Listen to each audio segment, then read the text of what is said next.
All right, good afternoon, everyone. Welcome back to GSD with Tanwa, episode 5. Today, we're going to talk about our speaking skills.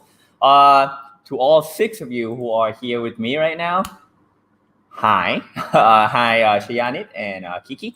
Last week we didn't see each other because I didn't have access to my studio equipment, but this week I do. Let's talk about the next skill. 2 weeks ago, I guess, we talked about the reading skills. I hope you all have been doing your work and improving your reading skills. So for speaking, it's the same thing. We're going to break down the material into the fluidity aspect of speaking, precision aspect of speaking, and the intonation. Okay.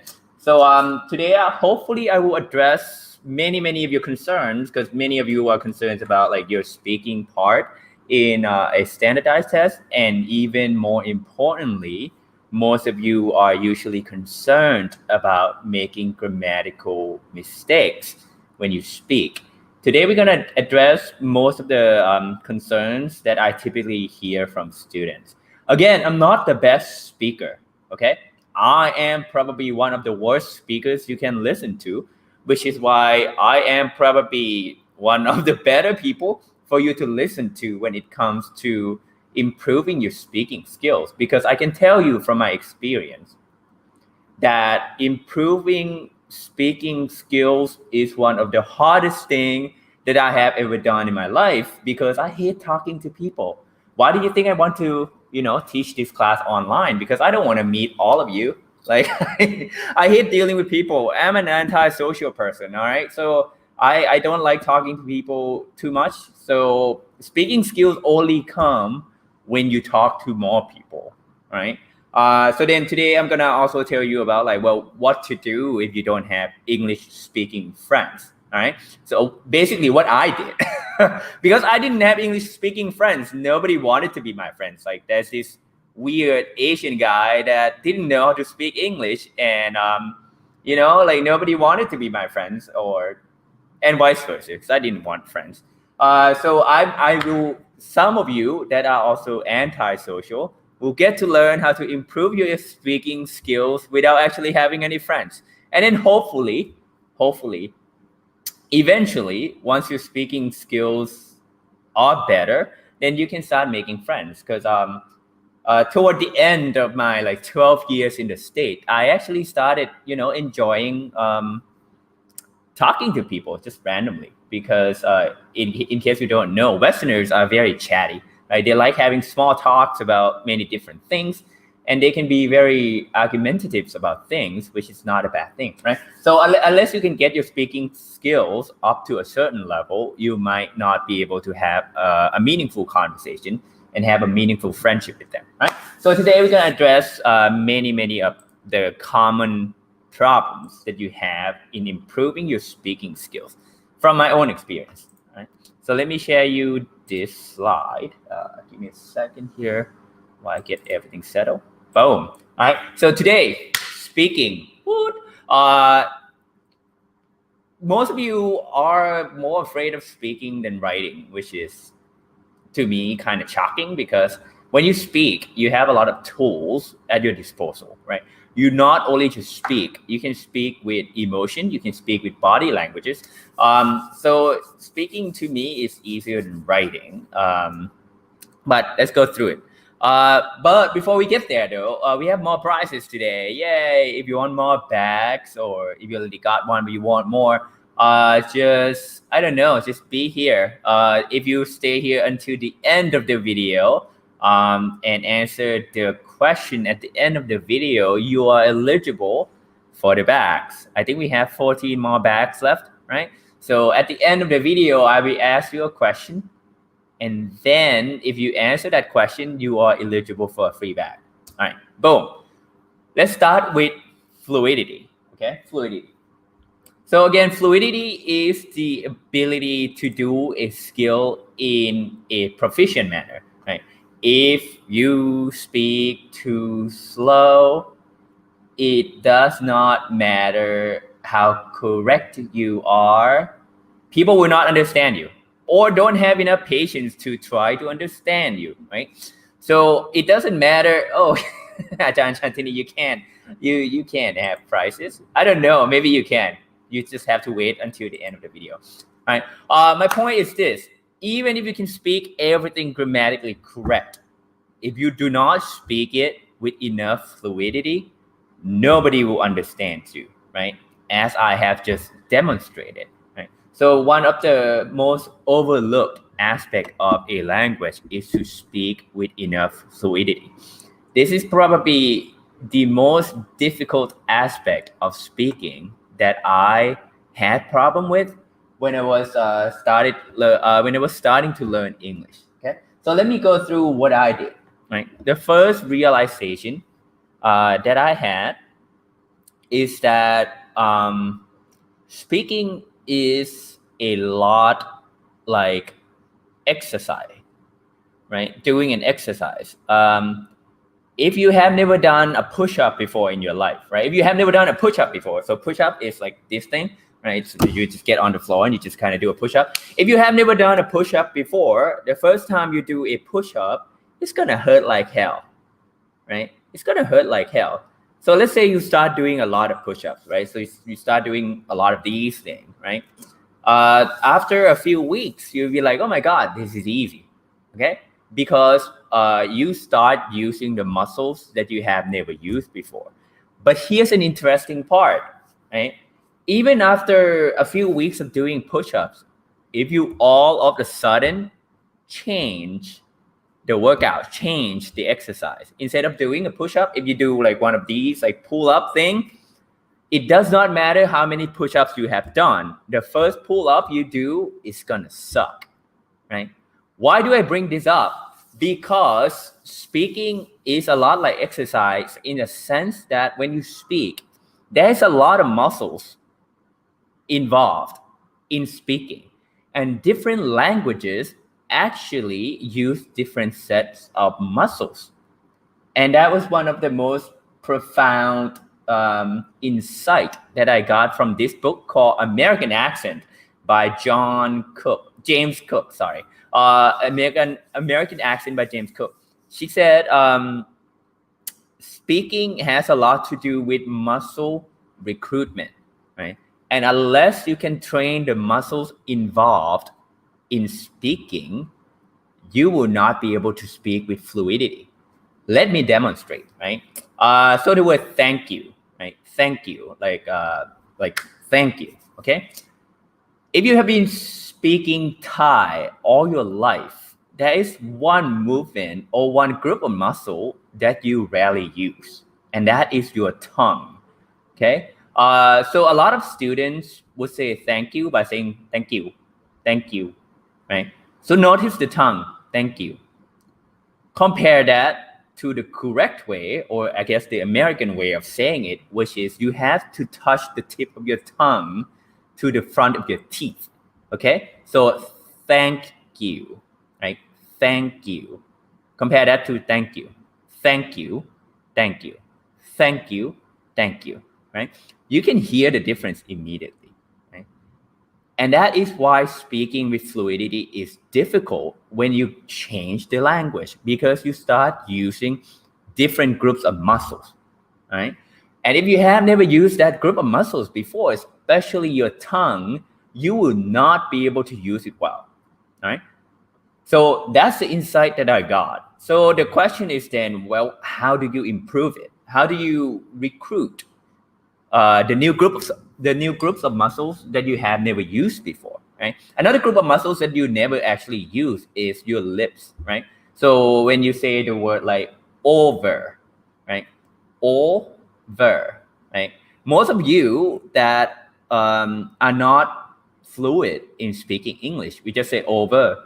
Notice the shape of the lips, right? Over compared to over, right? So there are two sounds here. O, like the lip make this like ooh thing, O, and then the V sound, right? The V sound, you have to bite on the bottom of your lip, right? On the bottom lip. So you just go v, and then make this explosive sound like over, compared to over, right? Very different. Or the word very, right?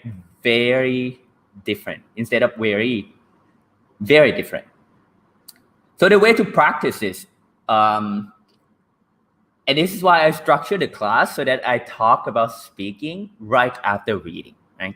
There is no good way to practice this in a normal conversation, because in a normal conversation, when you talk to another person, you have to think about a lot of things. You have to think about the issue being discussed, right? You have to think about the feelings of the other people in the conversation. You have to think about like all sort of things. So you might not be able to think about the muscle recruitment of doing the right sound, okay? Therefore, it's just like exercising. In order to use the right muscles in a normal conversation, you have to train the muscles outside of normal conversation, right? Just like if you want to go into like a marathon, right? You don't go into a marathon hoping to train your running form, or you don't go and do a swim race hoping that you would practice your swim form in the race. You have to practice your form outside of the competitive environment, right? So the way I practice is that every single day for like 5 or 6 months, I would get a passage, like a reading material, and read that out loud, okay? Read that out loud so that you get to practice all the sound outside of the conversation, right? Bonus point if you actually get a novel, right? So this is your excuse to read a novel, basically, right? Get a novel in a topic that you like, and then you read out the conversation, right? You read out the conversation in the novel so that you get to practice different sounds and use different muscles compared to if you just do it in a normal conversation, right? Because I can't do it in normal, or I couldn't do it in normal conversation either. So that would be my recommendation. Get a reading material and every single day, just read it out loud like a fucking child, right? That's what children do. They read things out loud so that they get to practice their muscle recruitment when it comes to speaking, right? So that's what I did. I read so many things out loud, like a novel, textbook, newspaper, like Twitter, Reddit, like just read a lot of things, right? So that would be my first recommendation. The other recommendation is this: when I see, or I used to do it, I used to do it as well. When you speak a foreign language, you tensed up, as in you think you're so afraid of making a mistake that your jaws tense up, your lips tense up, and you just kind of like stressed when you speak English, right? You can't be stressed when you speak something because you can't speak it well, okay? The easiest way to improve your speaking almost immediately is to relax everything, right? And this is like parallel to exercise. Again, if you go and talk to any good runners, any like Olympic runners or whatever, they would actually say to go fast, you have to be relaxed, right? To go fast, you have to be relaxed. To swim fast, you have to swim in a relaxed manner, okay? And when you speak your native language, right? Be it Thai, be it Chinese, be it Vietnamese or whatever, you don't tense up your muscles, right? Unless the sound calls for it. But in a normal conversation, you would be pretty relaxed when you speak, okay? So the same thing, when you speak English, most of you will tense up your lower jaw because you're just so stressed about speaking and you're just kind of afraid of making a mistake. So it just sounds kind of unnatural, okay? So just relax your jaw and speak as normal as you can, right? Which sounds really hard because, you know, like relaxing when speaking a foreign language is hard. So the quickest trick I learned very early on is actually to smile when you speak, which makes you look kind of stupid, but it's actually kind of work. All right. So everyone does this with me. If you're by yourself or if you're not by yourself, like who gives a shit, right? Because you're getting shit done. Just smile, and then when you speak, you just kind of keep smiling, right? And if you're smiling, it's kind of hard to have a tense jaw because you smile all the time. It might make you look stupid, but you're stupidly good at speaking English. So who cares, right? So just smile all the time. It also makes you look happy, right? But once you get to my level, then you don't have to smile anymore. You can just be angry and speaking English as well. But that's a skill that you need to learn after you know how to smile and speak at the same time. So that would be my second tips for you, right? So again, first tip, read every day. Second tip, smile when you're speaking, relax, okay? Even if you make a mistake, it will not kill you, right? All right, let's see what else I have. Okay, so the third tip I will give you is this: numbers. Numbers are really hard, okay? Because even nowadays, numbers are still harder for me than regular English words because you have been doing calculation in your head from when you were young. So when you have to do weird numbers, somebody types in like a 6-digit number or any numbers, so I can read it out loud to show to you why it's difficult, right? Any 6-digit numbers except for like 555, 555, which is boring. Don't be boring. 6-digit numbers, one of you. Yeah, that's right. You need to get shit done. So somebody type in some goddamn numbers. All right, let me type in some numbers because you all are slow. I am a busy man. Right, so let's look at this number. Let's look at this number, right? So if you have to say this in your local language, in your native language, it will be very simple, right? So you just go like 197,625, whatever. But in English, if your brain has to like immediately say that number in English, unless you are very fluid with your English speaking skill, it will be very hard, right? So what you have to do is to practice numbers more than regular conversation, like all the time. So what I did was every time I go drive around, right, and I see a license plate of a car, I would read out that number just to know and improve my fluidity in saying number. So this number would be 197,625, right? Now imagine you have to do that in real time. Let's say you're translating or you are doing a presentation and you have to say some number like immediately. Like, can you do that? If you cannot do that, then you need to practice, okay? Because when you go and take a standardized test, there are going to be some questions that they ask you to talk about something. For example, they will ask you, oh, like, what was your favorite place that you have visited? And you would say something like, I went to Italy and it was great. And then they would ask you, well, what year did you go? And then you would go, 1,997. And they will deduct your point because you're not fluid, right? Compare that to saying, oh, I went to Italy in 1997, right? So obviously you immediately sound better because you can speak the numbers very quickly, right? So make sure you practice the number because this will screw you over. So for example, like, oh, how many people did you go with on your trip? And then you'd be like, 13, right? So that makes you immediately sound inconfident and unsure and not fluent compared to, oh, I went with 13 people, okay? So numbers are actually very important and it's one of the hardest things to pronounce. Car license plates will help you.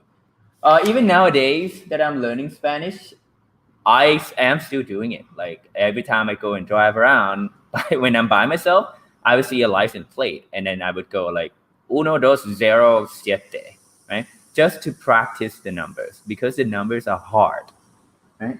So that on fluidity. And to top it all off, last week I sent out this YouTube video about speaking with confidence, right? So compare my the styles of speaking that I'm about to do, right? In the first one is this one. I would say in order to speaking well, you have to be like, confident compared to, in order to speak well, you have to be confident, right?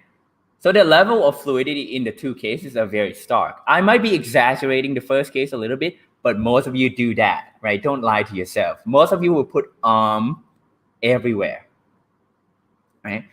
I had the same problem about like 6 or 7 years into my time in the US. Okay, one of the best comment that I have heard is to get rid of all your ums. I still do it occasionally, but not as much or not as often as many people do, right? Which make me sound very confident when in fact I am a very insecure person. So get rid of all your get rid of all your, they call it auxiliary verbs, right? So it's the word that don't add any meaning to your speaking, but you use it anyway because you need time to think, right? Instead of doing that, instead of using unnecessary words to give you time to think, just stop and think, right? There's no rush in a conversation because you are talking to a person, right? So when you go and do your standardized tests like TOEFL, TOEIC, or whatever, don't rush in the conversation. Just speak normally, relax. If you need time to think, just use your time to think. But don't stop too long, right? A casual stop, like 2 or 3 seconds, are actually not that weird. See, I just did it. So it's not that weird to stop and think about what you're trying to say without having to use the word right? So that's what I can leave you with when it comes to fluidity in speaking. Overall is to be confident and slow down, because to slow down is to go fast. Like to slow down and relax is to go fast. And read a lot of things out loud, especially number, right? I did all this to improve just my fluidity, right? If you have any questions, just hammer me with your comments and then I will try to answer your question. Right? At this point, most of you will be like, well, yeah, that makes sense to improve your fluidity, right? But most of you are also concerned about this thing, precision, right? Most of you are concerned about the precision of speaking, which I totally understand because I had the same problem, remember? Let's go back to when I talked about fluidity, right? I said read a lot of things, but it doesn't do you any good if you read it incorrectly, right? You can read the word over 5,000 times. If you read it incorrectly, you will not improve, right? So you have to practice it correctly as well. So the problem comes down to this, like, how do you know that you have pronounced it correctly, right? So today I will give you some of the tools that even I did not have back then, right? But you do. So we will talk a little bit about the new tools that will help you gain precision from speaking. Right, let me go into these new tools that I have been using to also learn Spanish recently, and it was fantastic. All right. So the first thing I can tell you is this. Especially in academic settings, precision is very important when it comes to technical words, right? Speaking precisely is very important when it comes to technical words. What do I mean? When you give a presentation, especially in academic settings, people don't usually pay attention to 100% of what you're saying. People are only paying attention to the keywords that they expect to hear. Right? For example, these are some of the words that I had to use in my thesis, right? Heteroskedasticity, Hamiltonian, quantum degeneracy, microscope, electromagnetic field. Right? What I can tell you right now is that in order to improve your precision in speaking, you need to own the technical words that you need to use in your field, right? If you have to say Indo-European linguistic heritage, then that's the word you need to pronounce correctly. All the other words in the sentence can be like off accent, bad intonation, or whatever. But the technical words that are important in your field, you have to say that with clarity and precision. Why is that important? Well, let me tell you this story about an ex-student, one of the students, I guess, of PSU. So he was doing a research project on a cement bridge, right? A cement bridge. So that's like basically a concrete bridge, basically. So he was studying the strength of cement bridges in different environment conditions, right? Cement bridges in different conditions. During one of his presentation, he keeps saying the word. So this is a correct way of pronouncing it, like cement, right? Notice the stress in the second syllable, right? Cement. But he kept pronouncing this. He kept saying that he would like to study cement bridges. And I don't know how much you know about biology, but cement and cement are two different things. They pronounce almost the same exact way. But if you stress the first syllable, an English native speaker will hear this, cement, right? Cement, that's concrete. Cement, that is this thing, right? That is this thing, right? So he kept saying the entire conversation, the entire presentation, he kept saying cement bridges. So in the back of my head, I was like thinking dirty thoughts because he kept saying cement. So poor guy. So at the end of the conversation or at the end of the presentation, I told him that if he is going to a conference, he'd better practice his technical work because I mean we are all like kids, like we are all like dirty children, right? When we hear like inaccurate words, we just like go there, we just like having fun because we don't want to hear about boring ass academic shit, right? So make sure you own the technical words in your field, right? So here's from Ajahn Gap, right? Autopsy, right? Autopsy. He said he used to pronounce autopsy as autopsy. So here's a very good example, right? So if you go into like say a medical conference and you say, hey, I would like to talk to you about autopsy or autopsy or whatever, people will get confused, right? So it's autopsy. So make sure you pronounce the technical. That's the first thing you should practice, the technical words, right? So the question is then, well, how do you know that you are pronouncing it correctly, right? That's one of the most confusing things because unless you have native friends all around you all the time, it would be hard to know when you have pronounced something correctly. Well, here comes technology, right? Let's see.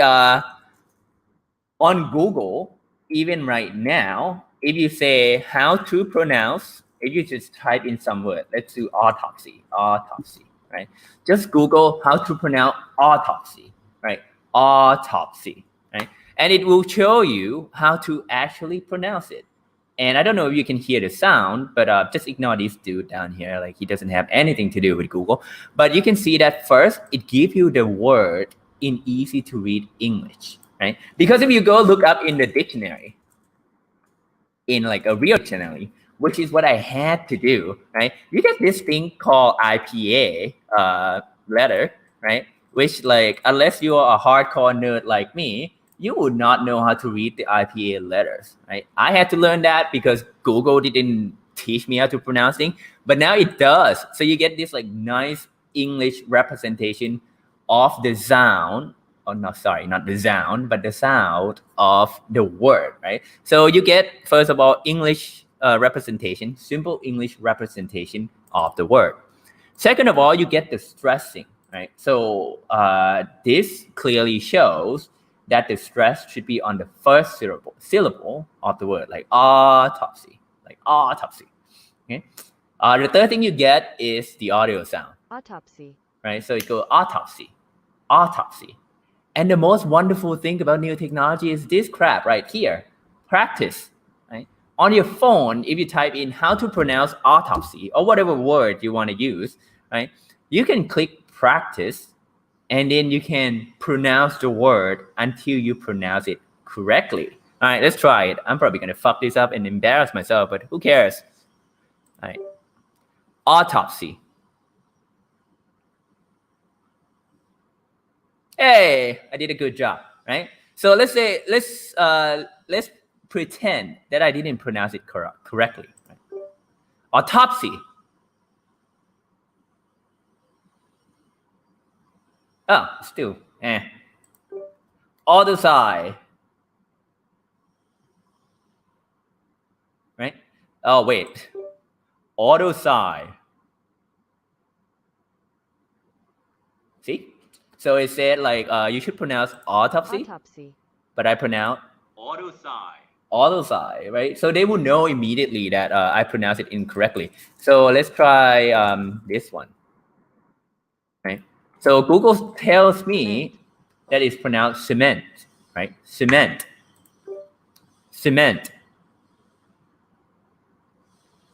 And it will say, hopefully, good job, right? But let's say that student used the same technology. Semen. Right? So Google will tell you that you are pronouncing it incorrectly. Not only that, it tells you how to improve it, right? So try to put less emphasis on this vowel. So try to put less emphasis on the first vowel and try to say, make sure the tongue is on the bottom of your mouth as you make a very short sound. So s, right? And then the next recommendation is to try to say ment with a T in the end, right? Cement.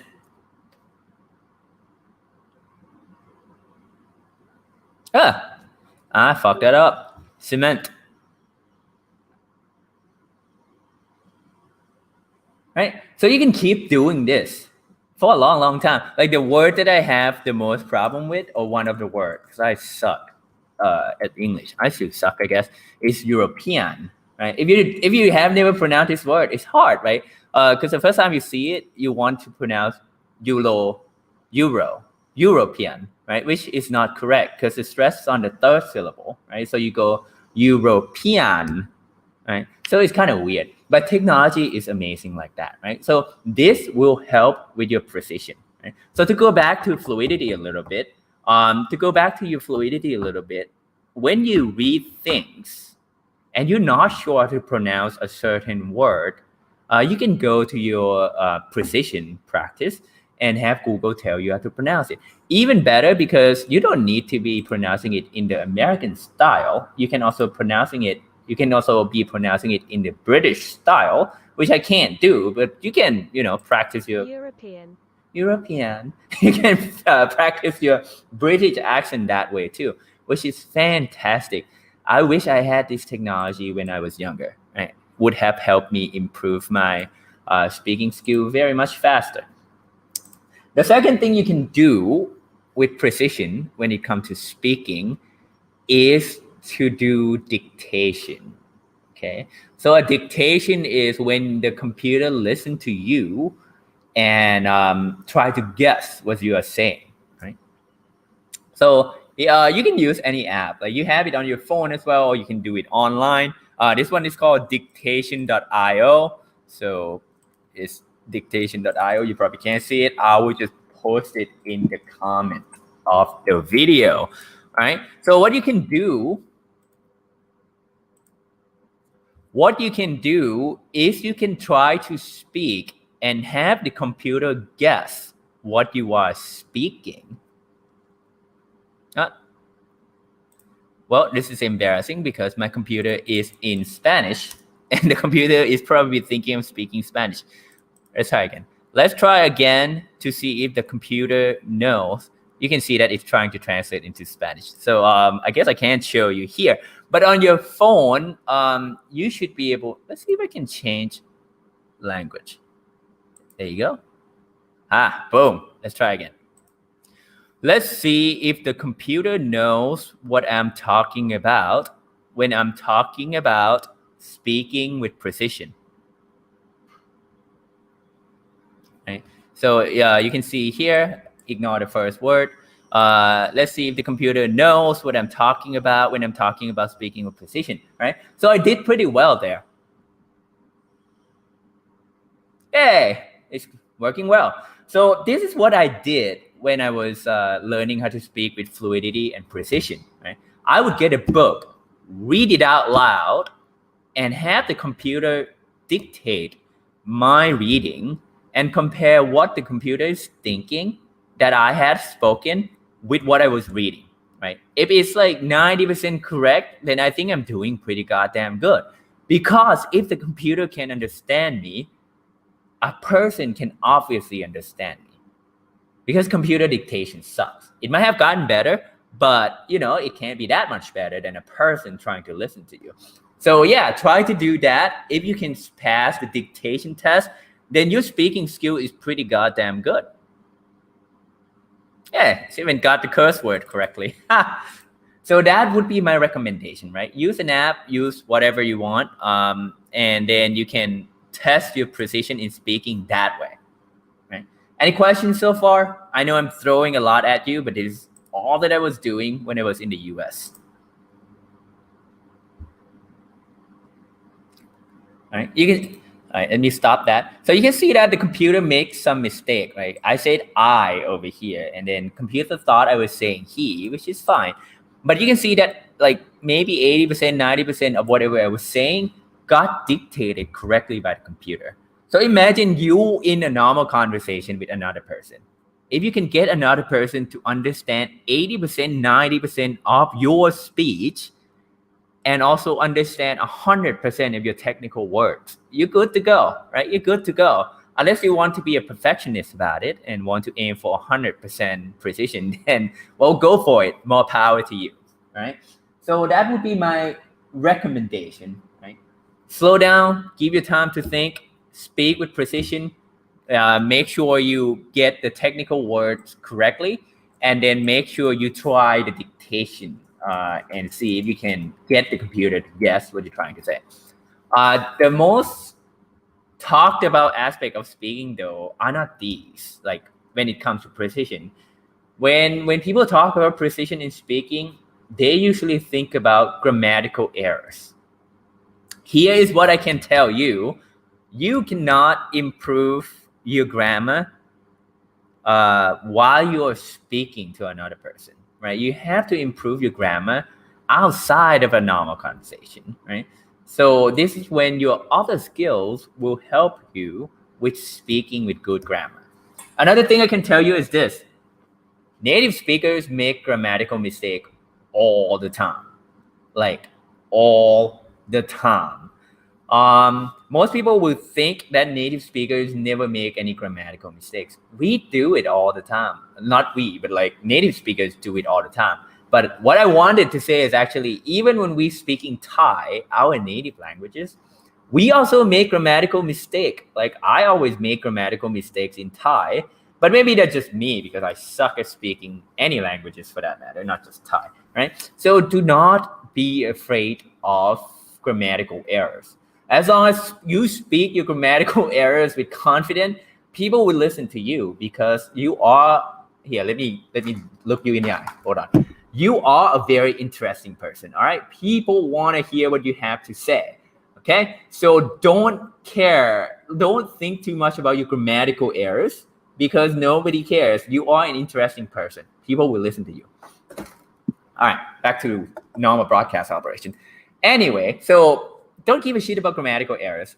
Your grammatical skills and grammatical perfection, I guess, will come with time. All right. So that's fluidity and precision. Right? And then the last one, the very, very, very, very, very last one of the aspect of speaking is your intonation. Right. So intonation, this one is hard. This one was like, ugh. This one was like, ugh. It was very painful to me because again, I am bad at learning English or languages for that matter. And for me to recruit the muscles that I have never used before and speak with the right intonation was really hard, and it takes a lot of practice. Okay, you can't practice intonation on your own, which is why it was difficult for me to get the intonation correct. I got precision first because precision I can practice by myself. I got fluidity second because you could also still do that on your own. Intonation, you need a practice partner, right? And you need a practice partner with a good intonation for you to imitate as well, right? Um, so let me tell you what I did back then, because again, I had no friends. I still have no friends. Like nobody wanted to talk to me. Like I am a very toxic person. So if you have no friends, just like me, and you want to practice intonation, you like, okay, how am I gonna do it, right? The first thing you can do is to watch a lot of movies, right? Watch a lot of movies in all sort of genre, right? Watch drama, watch action movie, watch political documentary, right? Watch a lot of things. And every time you a podcast, listen to a lot of podcasts, right? Every time you hear a sentence that you like, you try to say it the same way that they are saying it, right? So if you hear something that you like, when I say it, you can just say the same thing the same way. Just kind of like think of it like music, right? Again, intonation is the music of the language. When you hear the song that you like, you want to sing it back the same way, right? You don't hear like happy birthday to you, and then you would just say happy birthday to you, right? Because that's not the same way, right? You have to sing it back the same way that you hear. So when you hear something that you like the intonation, the way somebody speaks something, and you like it, say it that way. For example, if you like to hear, if you like the way I say like get shit done, then try to do it the same way, like say get shit done. Don't say get shit done. That's not the same way, right? Find the music that you like and practice singing it back to the documentary or the podcast or the movie that you hear. So let me give you an example of this YouTube video, right? This is called, hold on, boom. So it's the title of the video is called Voice Acting Practice Lines and Emotion, right? What this will show you is that there are many ways of speaking the same thing, right? So these are semi-professional voice actors trying to say the same line in a different manner, right? Right. Hopefully you will hear this sound. That inspire, and messages and emails that get the job done. You need to think about more than just grammar and spelling. Right. Let's skip the ad. Sorry. I don't get any commission from Grammarly.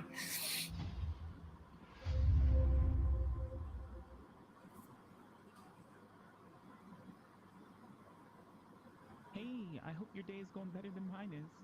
So, what you want to talk about? All right. I hope you hear that. If you can hear it well, you can go watch the YouTube video after this presentation. But notice how he's saying it, and notice this here, right?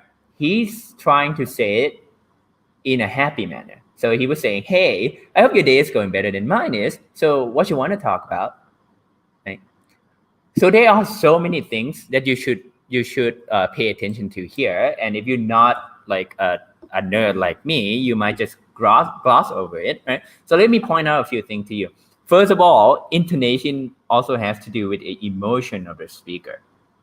Okay, so in this mindset, he's saying it in a happy manner, right? Later on, I will show you when he's trying to say it in a sad manner, an angry manner, and you can hear the change in the intonation, right? You can hear the change in the music of the language, right? So that's the first thing you should notice, right? The emotion comes into play, and it will come into play when you give your own presentation as well. When you are excited, you talk one manner. When you are angry, you talk in another manner. And if you have been in a PSU meeting with me, you know what I sound like when I'm angry. So music of the language or the intonation, you need to imitate it from other people, right? Because that's how children learn, right? They imitate from the parents when If you have angry parents, then you have angry children, because that's the only kind of music they know. So expose yourself to different kind of music, learn all sort of intonation, and then you can speak just like the native speaker. The second thing you want to listen to is that this word is actually not washya, right? It's what do you want? What do you want to talk about, right?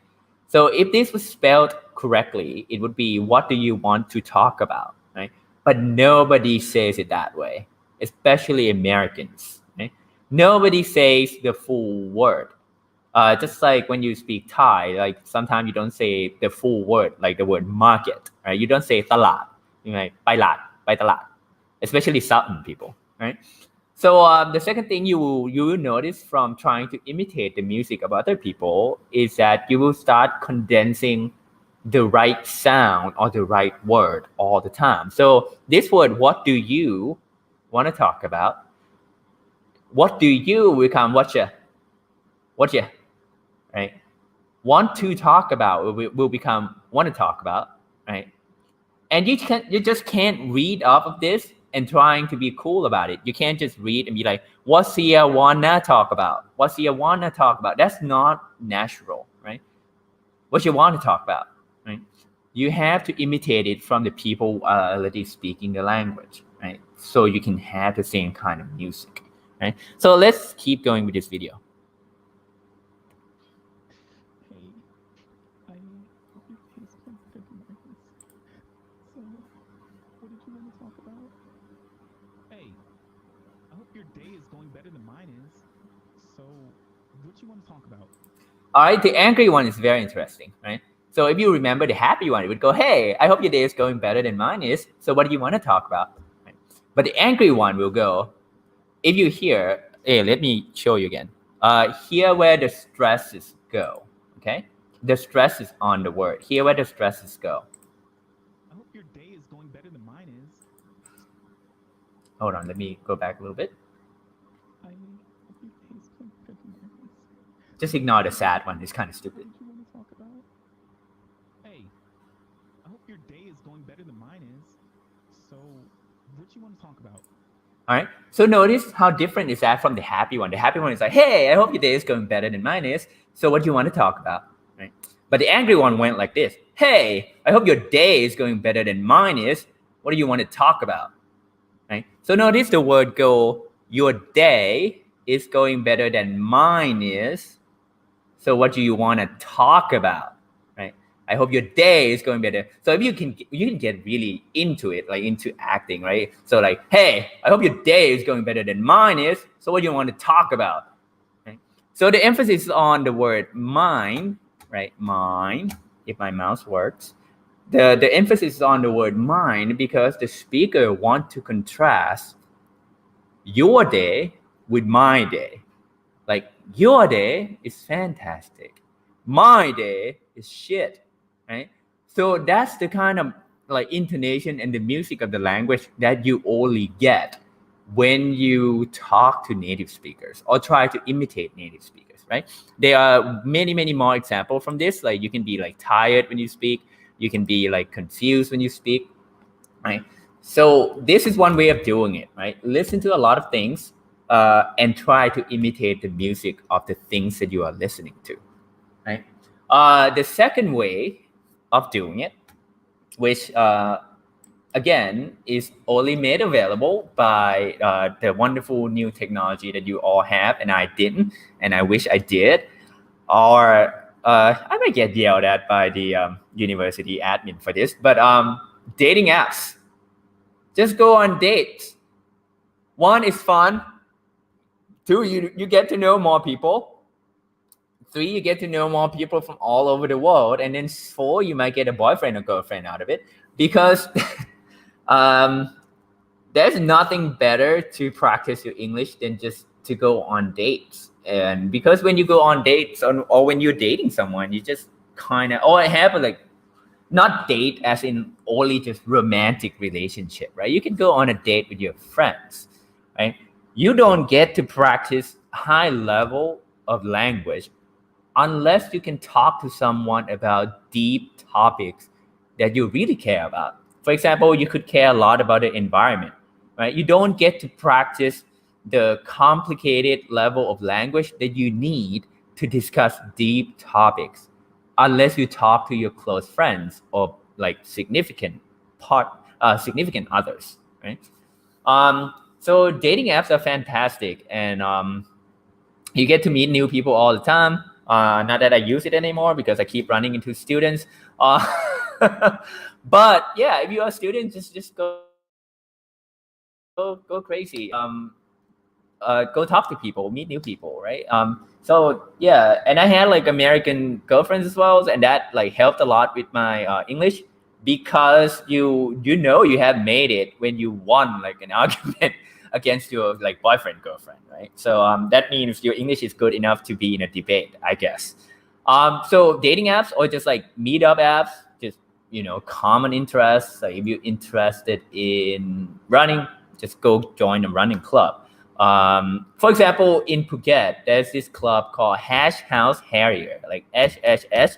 They meet every Saturday afternoon and just go run, right? And it's full of like Westerners, English speaking people, right? So you could join them and practice your English that way as well, right? So meet new people. So Ajahn Jantini suggested that if my mouse work, like you could like the students could go to all the meetings or have your own meetings, and people can talk to you, right? So again, I think Ajahn Jantini and my offers still stand. If you would like someone to talk to you in English, every time you meet us, say hi in English. My policy is that if you talk to me in English, you will get English back. If you talk to me in Thai, you might not get Thai back. You might still get English. But if you start our conversation with English, I will always reply in English, right? So talking to other people are the best way to learn intonation. Okay. I have one more thing, but I forgot. Probably not important then, huh? So again, let me recap for you, right? First of all, fluidity. Be confident, but relax, right? You don't want to look stressed when you speak, because when you stress, you don't do things well, right? Be confident and relax. Take your time to think before you speak. Read a lot out loud so that you can practice the different group of muscles that you need to use in speaking. And yeah, practice the numbers. Okay. And when it comes to precision, again, slow down. Give yourself time to think, because unless you are a grammar freaking wizard, especially at this level, if you're still listening to me, you probably need some time to think about the grammar, right? So have a lot of pauses. Nobody will yell at you. See, I just did it. You didn't yell at me. Even if you yelled at me, I didn't hear, right? So slow down, give yourself some time to think, and then record yourself, right? Practice, practice, practice. Do dictation. Do a lot of dictation. And then make sure you pronounce the technical words correctly. Those are the most important words in your academic presentation, right? And then lastly, intonation. This comes with experience. You need to be exposed to native speakers, whether it's through online applications, YouTube, movie, whatever, or like just go hang out with native speakers, or even fluent English speakers. And then shit, I remember what I wanted to talk about when I was recapping for you, but I forgot again. But this one. Ooh, this one is cool. All right. When I wasn't as good at speaking, and I knew I had to give a 30-minute presentation, for example, I would practice the shit out of it. Like literally, I would practice so hard. It's not even funny. For a 30-minute presentation, I would practice for like 8 or 9 hours. I would go over the presentation again and again and again, record myself, and then listen to it, and then go, oh, I didn't pronounce the word quantum correctly. I didn't pronounce the word cement correctly, right? And then go over the entire freaking presentation again, right? For like 8 or 9 hours. By the end of that practice, I basically know everything that like I basically have everything that I have to say during the actual presentation in order. I know all the words that I have to say. I know the timing. I know the pacing. I know the pronunciation, right? If your English is not good and you know you have to do like an academic presentation, make sure you practice the shit out of it, right? And I did that when it was like, I don't know, 8 or 9 years into my US, living there. So if I had to do that, you have to do that too, right? Um, so if you, so thank you, Anthony, for bringing up. We have a 3-minute thesis presentation at FTE on April the 28th. Okay. So if you have to do a 3-minute presentation and you scare shitless because you have to do it in English, right? 3-minute presentation. If you practice it for 1 hour, right, you can practice like 15 to 20 times. If you have to say something 15 or 20 times, you will say it correctly when it comes to the real presentation, right? So I can't stress this enough. If you don't have the skills, you need to have better plans, right?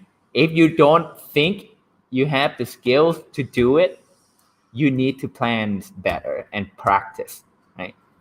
Only once you have enough skills to do it in real time, then you can like do what I'm doing, which is just to say whatever shit is off the top of my head, right? But if you don't have that skills yet, you have to pay your due. Because I did the same thing, right? I practice a lot just for like 30-minute presentation. You have to pay your due, pay your tuition, just to be able to speak better. If you don't pay the due, you're not gonna get better, right? So I will leave you with that, right? Practice, practice, practice, and at the end of everything, to like summarize everything one more time, you need to get shit done. That's the bottom line, right? You can't just wish that your English will be better. You can't just wish that your speaking will be better. Or you can't just say, oh, it will come with time. If I spend enough years learning English, I will be better. No, you have to spend your time intelligently and get shit done, right? If I had to do it for years, you probably have to do it for months because I'm worse than you at learning English, right? So go get shit done this weekend. And oh wait, bags, forgot. So tell me this: what are you most? Tell me your most embarrassing moment in speaking English, right?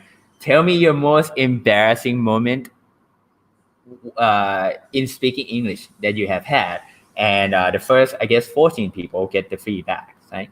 While I'm waiting for your comment, I'll tell you one of mine. I have plenty of them, right? I have so many embarrassing stories.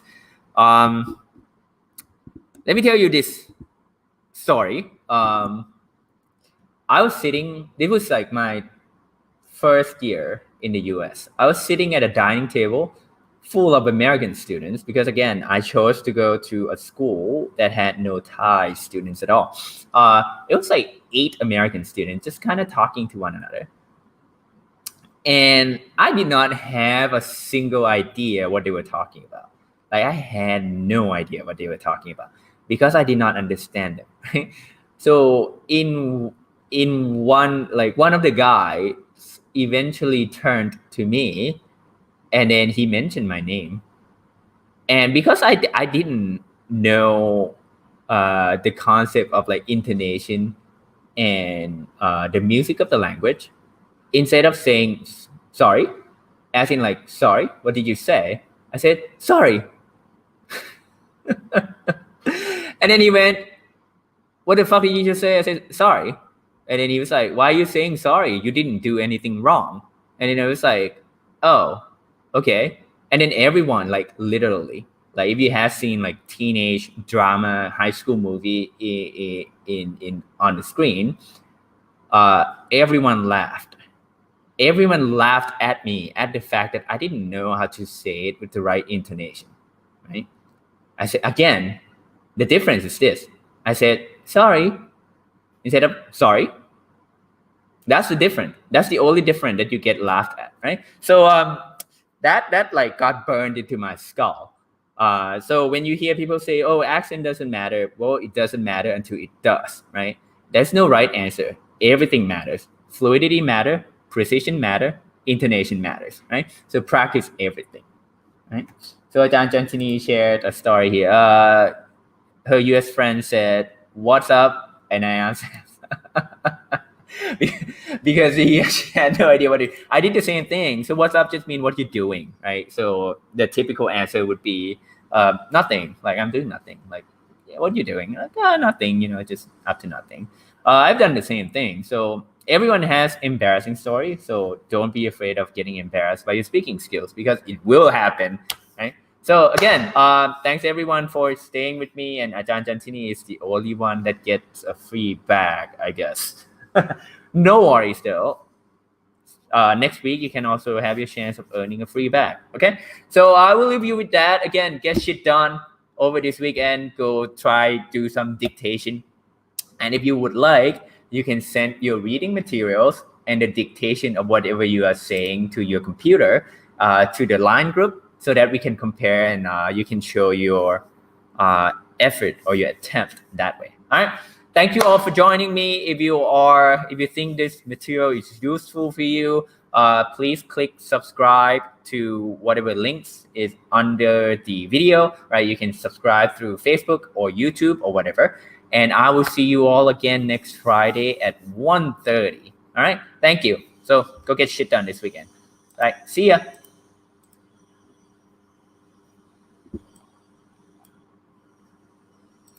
Oh wait, after credits. I'm like a Marvel character now.